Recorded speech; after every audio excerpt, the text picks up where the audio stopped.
नमस्कार बच्चों। आज हम पढ़ने जा रहे हैं हमारी पाठ्य पुस्तक वसंत का पाठ दादी माँ। बेटा, ये एक संस्मरण है। संस्मरण किसी को याद करते हुए जब हम कुछ लिखते हैं तो उसे संस्मरण कहते हैं।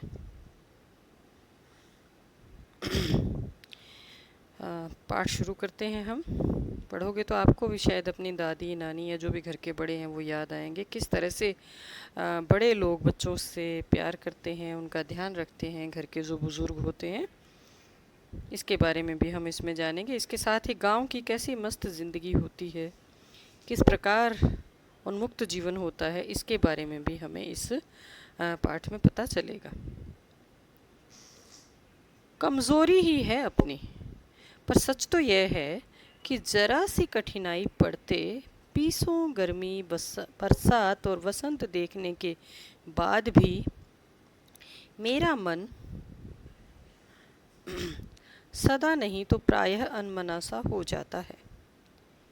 मेरे शुभ चिंतक मित्र मुंह पर मुझे प्रसन्न करने के लिए आने वाली छुट्टियों की सूचना देते हैं और पीठ पीछे मुझे कमज़ोर और ज़रा सी प्रतिकूलता से घबराने वाला कहकर मजाक उड़ाते हैं। पर प्रतिकूलता यानी हमारे अनुकूल जो कोई चीज़ नहीं होती है, हमारे अनुसार अगर कुछ नहीं है, जैसा हम चाहते हैं उससे थोड़ी सी कुछ अलग तरह की बात हो तो उससे घबराने वाला कह के उसका मजाक उड़ाते हैं। मैं सोचता हूँ, अच्छा अब कभी उन बातों को ना सोचूंगा। ठीक है, जाने दो, सोचने से होता ही क्या है। पर बरबस मेरी आंखों के सामने शरद की शीत किरणों के समान स्वच्छ शीतल किसी की धुंधली छाया नाच उठती है। मुझे लगता है जैसे क्वार के दिन आ गए हैं। मेरे गांव के चारों ओर पानी ही पानी हिलोरें ले रहा है। हिलोरें, लहरें उठ रही हैं उसमें। दूर के सिवान से बहकर आए हुए मोथा और साई की अधगली घासें, घेऊर और बनप्याज की जड़ें तथा नाना प्रकार की बरसाती घासों के बीच सूरज की गर्मी में खौलते हुए पानी में सड़कर एक विचित्र गंध छोड़ रहे हैं। रास्तों में कीचड़ सूख गया है और गांव के लड़के किनारों पर झाग भरे जलाशयों में धमाके से कूद रहे हैं। अपने अपने मौसम की अपनी अपनी बातें होती हैं। आषाढ़ में आम और जामुन ना मिले, चिंता नहीं। अगहन में चिवड़ा और गुड़ ना मिले, दुख नहीं।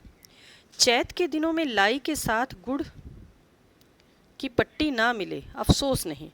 पर क्वार के दिनों में इस गंधपूर्ण झाग भरे जल में कूदना ना हो तो बड़ा बुरा मालूम होता है। मैं भीतर हुड़क रहा था यानी बड़ी तीव्र इच्छा अंदर से उठ रही थी कि मैं भी उस झाग भरे पानी में कूदूं। 2-1 दिन ही तो कूद सका था, नहा धोकर बीमार हो गया। हल्की बीमारी न जाने क्यों मुझे अच्छी लगती है। थोड़ा थोड़ा ज्वर हो, सर में साधारण दर्द और खाने के लिए दिन भर नींबू और साबू। लेकिन इस बार ऐसी चीज़ नहीं थी। ज्वर जो चढ़ा तो चढ़ता ही गया, रजाई पर रजाई, और उतरा रात 12 बजे के बाद। दिन में मैं चादर लपेटे सोया था, दादी माँ आईं। शायद नहा कर आई थी उसी झाग वाले जल में। पतले दुबले स्नेह सने शरीर पर सफ़ेद किनारीहीन धोती, सन से सफ़ेद बालों के सिरों पर सद्य टपके हुए जल की शीतलता। आते ही उन्होंने सर पेट छुए, आंचल की गांठ खोल किसी अदृश्य शक्तिधारी के चबूतरे की मिट्टी मुंह में डाली, माथे पर लगाई। दिन रात चारपाई के पास बैठी रहती, कभी पंखा झलती, कभी जलते हुए हाथ पैर कपड़े से सहलाती, सर पर दालचीनी का लेप करती और 20 बार छू छू कर ज्वर का अनुमान करती।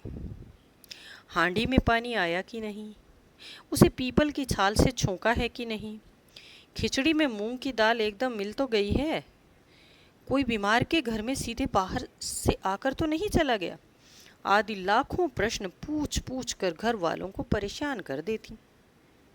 दादी माँ को गंवई गांव की 50 किस्म की दवाओं के नाम याद थे। गांव में कोई बीमार होता उसके पास पहुँचती और वहाँ भी वही काम, हाथ छूना, माथा छूना, पेट छूना। फिर भूत से लेकर मलेरिया, सरसाम, निमोनिया तक का अनुमान विश्वास के साथ सुनाती। सरसाम बेटा सन्निपात या बाय नाम की एक बीमारी होती है, उसको कहते हैं। बाकी मलेरिया और निमोनिया का नाम तो आपने सुना ही होगा। महामारी और विषुचिका के दिनों में रोज सवेरे उठकर स्नान के बाद लवंग और गुड़ मिश्रित जलधार, गुग्गल और धूप सफाई को उनसे सीख ले। दवा में देर होती, मिश्री या शहद खत्म हो जाता, चादर या गिलाफ नहीं बदले जाते तो वे जैसे पागल हो जाती। बुखार तो मुझे अब भी आता है। नौकर पानी दे जाता है, मैस महाराज अपने मन से पकाकर खिचड़ी या साबू। डॉक्टर साहब आकर नाड़ी देख जाते हैं और कुनैन मिक्सचर की शीशी की तिताई के डर से बुखार भाग भी जाता है। तिताई कड़वाहट, पर न जाने क्यों ऐसे बुखार को बुलाने का जी नहीं होता। असल में बच्चों, जब वो बच्चे थे लेखक, तो दादी माँ का प्यार जो है वो उन्हें बीमारी में भी अच्छा लगता था कि थोड़ा सा बुखार है तो कम से कम इसी बहाने दादी माँ का ध्यान, दादी माँ का प्यार उन्हें ज़्यादा मिलेगा। घर में भी आप देखते होंगे जब आपकी तबीयत खराब होती है तो ख़ास तौर से आपका ध्यान रखा जाता है, एक वीआईपी ट्रीटमेंट आपको मिलता है। तो अब लेखक बड़े हो गए हैं, दूसरी जगह रहते हैं, नौकर चाकर हैं। वो नौकर चाकर जो कुछ भी काम करते हैं उसमें कभी भी दादी माँ जैसा अपनापन तो नहीं आ सकता है। इसीलिए वो कह रहे हैं कि अब मेरा उस बुखार को बुलाने का मन नहीं करता। हाँ, दादी थी तो उन्हें अच्छा लगता था, हल्का सा बुखार अगर है तो उन्हें अच्छा लगता था, क्योंकि दादी फिर बहुत ज़्यादा ध्यान उनका रखती थी। किशन भैया की शादी ठीक हुई। दादी माँ के उत्साह और आनंद का क्या कहना। दिन भर गायब रहती, सारा घर जैसे उन्होंने सर पर उठा लिया हो। पड़ोसी ने आती, बहुत बुलाने पर दादी माँ आती। बहन बुरा ना मानना, कार परोजन का घर ठहरा। कार परोजन प्रयोजन जहाँ हो रहा है या कोई आयोजन हो रहा है उस अर्थ में है बच्चों। एक काम अपने हाथ से ना करूं तो होने वाला नहीं। जानने को यूँ सभी जानते थे कि दादी माँ कुछ करती नहीं, पर किसी काम में उनकी अनुपस्थिति वस्तुतः विलंब का कारण बन जाती। उन्हीं दिनों की बात है। एक दिन दोपहर को मैं घर लौटा। बाहरी निकसार में दादी माँ किसी पर बिगड़ रही थी। देखा, पास के कोने में दुबकी रामी की चाची खड़ी है। सोना होगा धन्नो, रुपए मैं सूद के आज दे दे। तेरी आंख में तो शर्म है नहीं। मांगने के समय कैसी आई थी, पैरों पर नाक रगड़ती फिरी, किसी ने एक पाई भी ना दी। अब लगी है आजकल करने, फसल में दूंगी, फसल में दूंगी। अब क्या तेरी खातिर दूसरी फसल कटेगी? दूंगी मालकिन। रामी की चाची रोती हुई दोनों हाथों से आंचल पकड़े दादी माँ के पैरों की ओर झुकी। बिटिया की शादी है, आप न दया करेंगे तो उस बेचारी का निस्तार कैसे होगा? हट हट, अभी नहा के आ रही हूँ। दादी माँ पीछे हट गई। जाने दो दादी, मैंने इस अप्रिय प्रसंग को हटाने की गरज से कहा। बेचारी गरीब है, दे देगी कभी। चल चल, चला है समझाने। मैं चुपके से आंगन की ओर चला आया। कई दिन बीत गए, इस प्रसंग को एकदम भूल सा गया। एक दिन रास्ते में रामी की चाची मिली। वह दादी को पूतो फलो दूधो नहाओ का आशीर्वाद दे रही थी। मैंने पूछा, क्या बात है धन्नो चाची? तो उसने विवल होकर कहा, उरिन हो गई बेटा, भगवान भला करे हमारी मालकिन का। कल ही आई थी, पीछे का सभी रुपया छोड़ दिया, ऊपर से 10 रुपए का नोट देकर बोली, देखना धन्नो, जैसी तेरी बेटी वैसी मेरी। 10-5 के लिए हंसाई ना हो। देवता है बेटा, देवता। उस रोज़ तो बहुत डांट रही थी। मैंने पूछा, वह तो बड़े लोगों का काम है बाबू, रुपए देकर डांटे भी ना तो क्या लाभ। मैं मन ही मन इस तर्क पर हंसता हुआ आगे बढ़ गया। किशन के विवाह के दिनों की बात है। विवाह के 4-5 रोज पहले से ही औरतें रात भर गीत गाती हैं। विवाह की रात को अभिनय भी होता है। यह प्रायः एक ही कथा का हुआ करता है। उसमें विवाह से लेकर पुत्रोत्पत्ति तक के सभी दृश्य दिखाए जाते हैं। सभी पाठ औरतें ही करती हैं। मैं बीमार होने के कारण बारात में ना जा सका। मेरा भाई राघव दालान में सो रहा था। वह भी बारात जाने के बाद पहुंचा था। औरतों ने उस पर आपत्ति की। दादी माँ बिगड़ी, लड़के से क्या पर्दा, लड़के और ब्रह्मा का मन एक सा ही होता है। मुझे भी पास ही एक चारपाई पर चादर उड़ाकर दादी माँ ने चुपके से सुला दिया था। बड़ी हंसी आ रही थी। सोचा कहीं जोर से हंस दूं, भेद खुल जाए तो निकाल बाहर किया जाऊंगा। पर भाभी की बात पर हंसी रुक न सकी और भंडाफोड़ हो गया। देबू की माँ ने चादर खींच ली। कहो दादी, यह कौन बच्चा सोया है? बेचारा रोता है, शायद दूध तो पिला दूं। हाथापाई शुरू हुई। दादी माँ बिगड़ी। लड़के से क्यों लगती है? सुबह रास्ते में देबू की माँ मिली। कल वाला बच्चा भाभी। मैं वहां से जोर से भागा और दादी के पास जा खड़ा हुआ। वस्तुतः किसी प्रकार का अपराध हो जाने पर जब हम दादी माँ की छाया में खड़े हो जाते, अभयदान मिल जाता। स्नेह और ममता की मूर्ति दादी माँ को एक एक बात आज कैसी कैसी मालूम होती है। परिस्थितियों का वात्या चक्र जीवन को सूखे पत्ते सा कैसा नचाता है, इसे दादी माँ खूब जानती थी। दादा की मृत्यु के बाद से ही वे बहुत उदास रहती। संसार उन्हें धोखे की टट्टी मालूम होता। दादा ने उन्हें स्वयं जो धोखा दिया, वे सदा उन्हें आगे भेजकर अपने पीछे जाने की झूठी बात कहा करते थे। दादा की मृत्यु के बाद कुकुर मुत्ते की तरह बढ़ने वाले मुंह में राम बगल में छुरी वाले दोस्तों की शुभ चिंता ने स्थिति और भी डावाडोल कर दी। मुंह में राम बगल में छुरी यानी बच्चों ऐसे लोग जो दिखावा तो ऐसे करते हैं कि वो किसी के बहुत शुभ चिंतक हैं, लेकिन अंदर ही अंदर उसकी जड़ें काटते हैं। दोगले विचार रखने वाले जो लोग होते हैं उनको मुंह में राम और बगल में छुरी कहा जाता है। दादा के श्राद्ध में दादी माँ के मना करने पर भी पिताजी ने जो अतुल संपत्ति व्यय की, वह घर की तो थी नहीं। दादी माँ अक्सर उदास रहा करती। माघ के दिन थे, कड़ाके का जाड़ा पड़ रहा था। पछुआ का सन्नाटा और पाले की शीत हड्डियों में घुसी पड़ती। शाम को मैंने देखा दादी माँ गीली धोती पहने कोने वाले घर में एक संदूक पर दिया जलाए हाथ जोड़कर बैठी हैं। उनके स्नेह कातर आंखों में मैंने आंसू कभी नहीं देखे थे। मैं बहुत देर मन मारे उनके पास बैठा रहा। उन्होंने आंखें खोली। दादी माँ, मैंने धीरे से कहा। क्या है रे, तू यहाँ क्यों बैठा है? दादी माँ, एक बात पूछूं, बताओगी ना? मैंने उनकी स्नेहपूर्ण आंखों की ओर देखा। क्या है, पूछ। तुम रोती थीं? दादी माँ मुस्कुराईं। पागल, तूने अभी खाना भी नहीं खाया ना? चल चल, धोती तो बदल लो दादी माँ, मैंने कहा। मुझे सर्दी गर्मी नहीं लगती बेटा। वे मुझे खींचती हुई रसोई में ले गईं। सुबह मैंने देखा चारपाई पर बैठे बाबूजी और किशन भैया मन मारे कुछ सोच रहे हैं। दूसरा चारा ही क्या है, बाबू बोले। रुपया कोई देता नहीं, कितने के तो अभी पिछले भी बाकी है। वे रोने रोने से हो गए। रोता क्यों है रे? दादी ने उनका माथा सहलाते हुए कहा। मैं तो अभी हूँ ही। उन्होंने संदूक खोलकर एक चमकती सी चीज़ निकाली।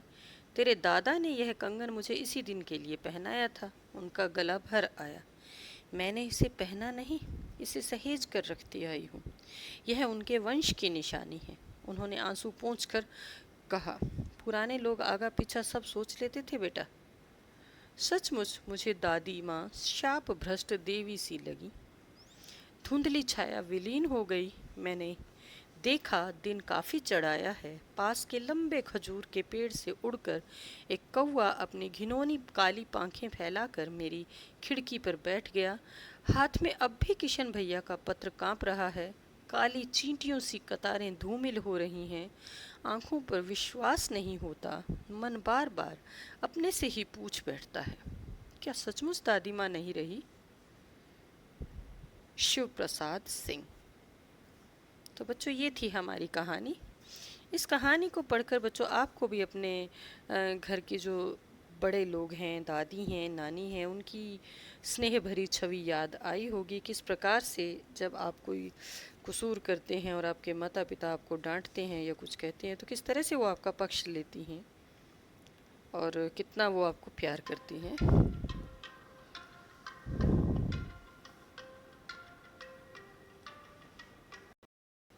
हाँ बच्चों, कहानी तो हमारी पूरी हो गई। प्रश्न देखते हैं। लेखक को अपनी दादी माँ की याद के साथ बचपन की और किन किन बातों की याद आ जाती है? लेखक को जब पत्र मिला कि उनकी दादी की मृत्यु हो गई है, तो उनके सामने दादी माँ की सभी यादें सजीव हो उठी। उन्हें याद आया कि किस प्रकार बचपन में वो बारिश के दिनों में गंधपूर्ण झाग भरे पानी के अंदर कूदा करते थे और कूदकर बीमार पड़े, और किस तरह से दादी माँ ने दिन रात उनकी सेवा की। या गांव में किसी की भी तबीयत खराब हो जाए, किसी को कुछ दिक्कत हो जाए, तो किस तरह से दादी सबके लिए सबका ध्यान रखती है, सबको बहुत सारी बातें वो बताती हैं। इसके अलावा किशन भैया की शादी में जहाँ औरतें गीत गा रही थी, उस कमरे में लेखक को चादर उड़ाकर उनका सुलाना और फिर पकड़े जाना, रामी चाची को पहले बहुत डांटना कि उसने उधार क्यों नहीं चुकाया, और बाद में उसको और पैसे देना और उसका कर्जा माफ़ कर देना। या घर की आर्थिक स्थिति जब खराब हुई तो अपने जो सबसे पसंदीदा उनके गहने थे या कंगन थे, वो उन्होंने अपने बेटे को दे दिए। ये बात भी उनको याद आई। बहुत सारी बातें हैं जो उनको दादी माँ की याद के साथ याद आई। दूसरा प्रश्न, दादा की मृत्यु के बाद लेखक के घर की आर्थिक स्थिति खराब क्यों हो गई थी? दादा की मृत्यु के बाद लेखक के घर की आर्थिक स्थिति खराब हो गई क्योंकि एक तो उनके जो मित्र थे, पिताजी, लेखक के पिता के जो मित्र थे, वे बड़े कपटी थे, शुभ चिंतक नहीं थे उनके। दूसरा, उनके श्राद्ध में बहुत ज़्यादा पैसा खर्च कर दिया गया, जबकि इतना पैसा घर में था नहीं। इस वजह से कर्ज में ली गई उस संपत्ति के कारण घर की आर्थिक स्थिति खराब हो गई। लेखक के पिता के दोस्त अच्छे नहीं थे, उन्होंने उनसे इतना खर्चा करवा दिया और इसी वजह से उनके घर की आर्थिक स्थिति जो है वो खराब हो गई। दादी माँ के स्वभाव का कौन सा पक्ष आपको सबसे अच्छा लगता है और क्यों? बेटा, ये आप अपने मन से बता सकते हो कि आपको कौन सा पक्ष अच्छा लगा। लेकिन अगर देखा जाए तो दादी माँ का किसी के बीमार पड़ने पर बहुत प्यार से उसकी देखभाल करना, या किसी में मुसीबत पड़े तो उस पर दया करना, उसकी सहायता करना, और किसी भी प्रकार का कोई जब कार्यक्रम होता है उसमें उनका बढ़ चढ़ कर हिस्सा लेना, यही बातें हैं जो हमें दादी माँ की अच्छी लगी। आपने इस मौसम के बारे में पढ़ा होगा, जैसे क्वार, आषाढ़, माघ, इन महीनों में मौसम कैसा होता है? क्वार का महीना कौन सा होता है? बारिश जब खत्म होती है बेटा, आश्विन कह सकते हो आप। सावन और भादों, इन दोनों महीनों में खूब बारिश होती है। और उसके बाद जो आश्विन का महीना आता है, उसमें ना तो अधिक गर्मी होती है, ना ही अधिक सर्दी होती है, और बारिश के कारण बहुत सारा पानी चारों तरफ भरा हुआ होता है। आषाढ़ में बहुत गर्मी होती है और बारिश का भी मौसम साथ में होता है। आषाढ़ में ज़्यादा बारिश नहीं होती है, बारिश सावन में शुरू होती है। आषाढ़ में गर्मी ही होती है, बहुत तेज़ गर्मी होती है। माघ में सर्दी होती है। माघ यानी हमारा जनवरी और फरवरी का जो महीना है, उस समय में काफ़ी ठंड होती है। अपने अपने मौसम की अपनी अपनी बातें होती हैं। लेखक के इस कथन के अनुसार बताइए किस मौसम में कौन कौन सी चीज़ें विशेष रूप से मिलती हैं। अब देखिए, अलग अलग हमारे यहाँ मेन जो मौसम है बच्चों, मुख्य मौसम वो तीन है: सर्दी है, गर्मी है और वर्षा है। सर्दी के मौसम में हमें क्या मिलता है? सर्दी के मौसम में हमें गाजर का हलवा, गोंद के लड्डू, है ना, बहुत सारी गर्म चीज़ें हम उस समय खाते हैं। फलों में हम सेब खाते हैं, अमरूद खाते हैं, केले, अंगूर। सब्जियों में भी पालक, बथुआ, सरसों, मटर, गाजर, फूल गोभी, मूली, ये सब चीज़ें हमें सर्दियों में मिलती हैं। गर्मी के दिनों में सबसे अच्छी चीज़ बच्चों क्या लगती है? तरबूज, आम, खरबूजा, मेन तो यही होता है। इसके अलावा सब्जियां पाई जाती हैं कई तरह की, बैंगन, करेले, परवल, फलियां, ये सब चीज़ें मिलती हैं। अब आपको कितनी पसंद है ये तो आप देखना। बरसात का मौसम, बरसात के मौसम में बहुत ज़्यादा बारिश होती है, और इस मौसम में भी हमें आम, आलू बुखारा, खुरबानी इत्यादि मिलते हैं। बैंगन, करेले, सब्जियां लगभग वही रहती हैं, है ना। घिया, टिंडा, तोरी, ककड़ी, ये सब मिलती हैं हमें। अनुमान और कल्पना। इस कहानी में कई बार ऋण लेने की बात आपने पढ़ी। अनुमान लगाइए किन किन पारिवारिक परिस्थितियों में गांव के लोगों को ऋण लेना पड़ता होगा और यह उन्हें कहाँ से मिलता होगा। बड़ों से बातचीत करके इस विषय में लिखिए। अक्सर कोई बड़ा खर्चा जब आता है, चाहे वो किसी की मौत होने पर किया गया मृत्यु भोज हो या किसी का विवाह है तो विवाह के लिए ऋण लेना पड़ा हो, या कई बार ऐसा भी है कि बड़ा मकान वकान कुछ बनवा रहे हैं या घर में कोई ट्रैक्टर या इस तरह का खेती के बड़े साधन जो हम ले रहे हैं उनके लिए भी ऋण लेना पड़ता है। इसके अलावा फसलों की बुआई के लिए, बच्चों की पढ़ाई के लिए, घर में अगर पशु खरीदने हैं तो उनके लिए बहुत सारे काम होते हैं जिनके लिए ऋण लेना पड़ता है। और ये ऋण उन्हें या तो गांव के ही किसी जो अमीर व्यक्ति है उससे मिलता है या फिर आजकल तो बैंकों से भी मिल जाता है। सहकारी बैंक जो है उनसे बहुत कम ब्याज दर पर उधार पैसा मिल जाता है। घर पर होने वाले उत्सवों समारोहों में बच्चे क्या क्या करते हैं, अपने और अपने मित्रों के अनुभवों के आधार पर लिखिए। देखिए आपको घर में क्या काम मिलता है। जब घर में कोई उत्सव होता है या समारोह होता है तो आपके मम्मी पापा आपको क्या क्या काम सौंपते हैं। आमतौर पर जब घर में शादी ब्याह है तो बच्चों का काम है फटाफट सामान इधर से उधर पकड़ाना, किसी को बुला कर लाना है तो वो करना, और इसके अलावा कोई ज़्यादा काम बच्चों का नहीं होता। वे अच्छे बढ़िया सुंदर कपड़े पहनते हैं और खूब मौज मस्ती करते हैं, अच्छा खाते पीते हैं। और कुछ अगर है आपके ध्यान में तो बता देना। भाषा की बात, ज़रा सी कठिनाई पड़ते अनमना सा हो जाता है, सन से सफ़ेद। समानता का बोध कराने के लिए सा सी से का प्रयोग किया जाता है। ऐसे 5 और शब्द लिखिए और उनका वाक्य में प्रयोग कीजिए। और लिख सकते फूल सी कोमल। देखो कैसी फूल सी कोमल बच्ची है, इसकी आवाज़ तो कोयल सी मीठी है। ये फल तो शहद सा मीठा है, ये तो बिल्कुल रुई सा सफ़ेद है। यह तो पत्थर सा कठोर है, ये तो मखमल सा मुलायम है। ये बच्चे के गाल तो सेब से लाल हैं। तो इसी प्रकार से बेटा आपको वाक्य में प्रयोग करना है।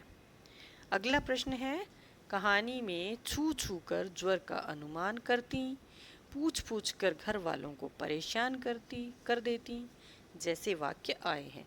किसी क्रिया को जोर देकर कहने के लिए एक से अधिक बार एक ही शब्द का प्रयोग होता है। जैसे वहाँ जा जाकर थक गया, उसने ढूंढ ढूंढ कर देख लिया। इस प्रकार के 5 वाक्य और बनाने हैं। तो क्या बना सकते हो, मैं चल चल कर थक गया, बोल बोल कर मेरा गला बैठ गया, रो रो कर उसने बुरा हाल कर लिया, वह हंस हंस कर लोटपोट हो गया, चोरों ने घर के मालिक को मार मार कर अधमरा कर दिया। इसी प्रकार से, या कह सकते हो कि इतना जोर जोर से क्यों चिल्ला रहे हो। इसी प्रकार से आप ये शब्द बनाएंगे। तीसरा प्रश्न है बच्चों हमारा, बोलचाल में प्रयोग होने वाले शब्द और वाक्यांश दादी माँ कहानी में हैं। इन शब्दों और वाक्यांशों से पता चलता है कि यह कहानी किसी क्षेत्र विशेष से संबंधित है। ऐसे शब्दों और वाक्यांशों में क्षेत्रीय बोलचाल की खूबियाँ होती हैं। उदाहरण के लिए निकसार, बरहमा, उरिन, चिवड़ा, छोंका इत्यादि शब्दों को देखा जा सकता है। इन शब्दों का उच्चारण अन्य क्षेत्रीय भाषाओं में अलग ढंग से होता है। जैसे चिवड़ा को चिड़वा, चूड़त्र, पोहा। इसी तरह से छोंका को छोंक, तड़का भी कहा जाता है। निकसार, उरिन और बरहमा, इनका जो शुद्ध रूप है वो निकास, उरिन और ब्रह्मा है। तो इसी तरह के बेटा 10 शब्द आपको और ढूंढने हैं और उन्हें अपनी कॉपी में लिखना है। जैसे मिट्टी है, मिट्टी को माटी कह देते हैं, मार्ग को मार्ग कहते हैं, स्टेशन को स्टेशन कहते हैं, स्कूल को स्कूल कहते हैं, चादर को चद्दर कहते हैं, पक्षी को पंछी कहते हैं, स्नान को नहान बना देते हैं हम, कृष्ण का किशन हो जाता है। इसी तरह के कुछ और शब्द आपको ढूंढने हैं और लिखने हैं। बेटा इस पाठ में आने वाले कुछ कठिन शब्दार्थ भी हम देख लेते हैं। हिलोर, लहर, सद्य आज ही या अभी, हुड़क तीव्र इच्छा, दालान बरामदा, सरसाम सन्निपात या बाय, विषूचिका हैजा, हैजा समझते हो, उल्टी दस्त होते हैं इसमें, तिताई कड़वाहट, मयसूद ब्याज समेत, निकसार निकास, गेऊर ताल में उत्पन्न होने वाली घास, उरिन उरिन कर्ज से मुक्त होना, विह्वल भावुक। तो बच्चों ये हमारे कुछ कठिन शब्दार्थ थे, इनको भी आप अपनी कॉपी में लिखेंगे। और इसके साथ ही हमारा यह पाठ यहीं समाप्त होता है। मैं आशा करती हूँ कि आपको ये अच्छी तरह से समझ में आ गया होगा। अगर किसी तरह का कहीं कोई संशय है तो आप मुझसे पूछ सकते हैं। धन्यवाद।